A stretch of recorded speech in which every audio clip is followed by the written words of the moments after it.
എല്ലാവർക്കും ഡ്രാമ റിവ്യൂവിലെ പുതിയൊരു എപ്പിസോഡിലേക്ക് സ്വാഗതം. ഇന്ന് ഞാൻ പുതിയൊരു എപ്പിസോഡിലെ റിവ്യൂ ആയിട്ടാണ് വന്നിരിക്കുന്നത്. ഇതൊരു ചൈനീസ് ഡ്രാമയാണ്. ഇതിൻ്റെ റിവ്യൂ നമുക്ക് നോക്കാം. ഇവന് വളരെ കാലമായിട്ട് തന്നെ ബാക്ക് പെയിനിൻ്റെ ഇഷ്യൂ ഉള്ളതാണ്. ഇവനൊരു സ്പോർട്സ് പ്ലെയർ ആണ്.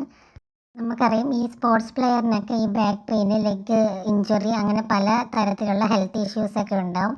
ഇവനും അതുപോലെ ഒരു ഹെൽത്ത് ഇഷ്യൂസ് ഉണ്ട്. ബാക്ക് പെയിനാണ്. അതവൻ കുറേ കാലങ്ങളായിട്ട് കൊണ്ട് നടക്കുന്ന ഒരു ഇഞ്ചുറിയാണ്. ഇവിടെ ഒരു വഴക്കുണ്ടാകുമ്പോൾ അതിൻ്റെ ഇടയിൽ ഒരു അപകടം നടക്കുകയും അവൻ്റെ ബാക്ക് കയറി ഒരു ടേബിളിൻ്റെ സൈഡിൽ ഇടിക്കുന്നതോടുകൂടി അവൻ്റെ പെയിന് വീണ്ടും അവൻ പെയിന് കാരണം ഒട്ടും സഹിക്കാൻ പറ്റാത്തൊരവസ്ഥയിലേക്ക് മാറുന്നുണ്ട്. അവൻ്റെ ആ ഫേസിലുള്ള ഒരു രീതി, എക്സ്പ്രഷനൊക്കെ കാണുമ്പോൾ തന്നെ അവൻ എത്രത്തോളം പെയിൻ അനുഭവിക്കുന്നുണ്ടെന്ന് നമുക്ക് വളരെ ക്ലിയർ ആയിട്ട് മനസ്സിലാവും.